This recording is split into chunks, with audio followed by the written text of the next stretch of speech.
వీడియోలో మనం పాకిస్తాన్ నుండి వచ్చే మిస్సైల్ ముప్పులకు భారతదేశం ఎలా ప్రతిస్పందిస్తుందో తెలుసుకుందాం.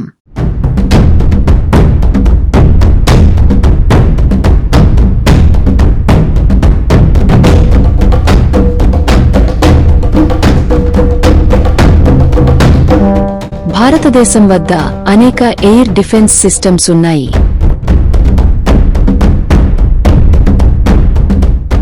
S-400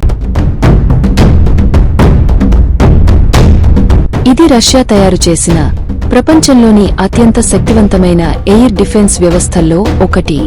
ఈ వ్యవస్థ 400 కిలోమీటర్ల పరిధిలో వచ్చే విమానాలు, మిస్సైళ్లను, డ్రోన్లను సులభంగా గుర్తించి నాశనం చేయగలదు. ఒకేసారి 100 పైగా లక్ష్యాలను ట్రాక్ చేయగలదు. 72 మిస్సైళ్లను ప్రయోగించగలదు.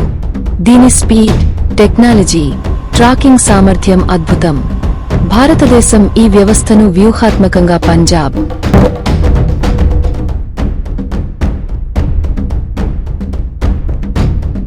మన దేశం తయారు చేసిన మిస్సైల్ వ్యవస్థల్లో ఆకాశ్ ఒక గర్వకారణం. ఇది డిఆర్డీఓ ద్వారా అభివృద్ధి చేయబడిన మీడియం రేంజ్ ఎయిర్ డిఫెన్స్ వ్యవస్థ. దీని పరిధి సుమారు 30 కిలోమీటర్ల వరకు ఉంటుంది. ఎయిర్ క్రాఫ్ట్లు, హెలికాప్టర్లు, డ్రోన్లు వంటి గగన ముప్పులను తక్కువ సమయంలో తుడిచిపెట్టేస్తుంది. పూర్తిగా మొబైల్ కావడం, తక్కువ ఖర్చుతో అధిక పనితీరు అందించడం దీని విశేషం.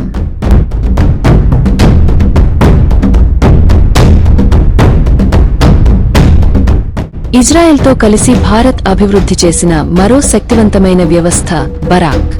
ఇది 100 కిలోమీటర్ల వరకు లక్ష్యాలను ఛేదించగలదు. ఎయిర్ బేస్డ్, షిప్ బేస్డ్ రెండూ అందుబాటులో ఉంది. దీనివల్ల సముద్ర మార్గంలో వచ్చే ముప్పులను కూడా ఎదుర్కొనగలమన్న విశ్వాసం కలుగుతుంది. ఇక పృథ్వీ ఎయిర్ డిఫెన్స్ పార్ట్. ఇది బాలిస్టిక్ మిస్సైళ్లను వాయుమధ్యంలోనే ధ్వంసం చేసే దేశీయ అడ్డుబాటు వ్యవస్థ. ఇది భారతదేశ BMD బాలిస్టిక్ మిసైల్ డిఫెన్స్ ప్రణాళికలో కీలకం.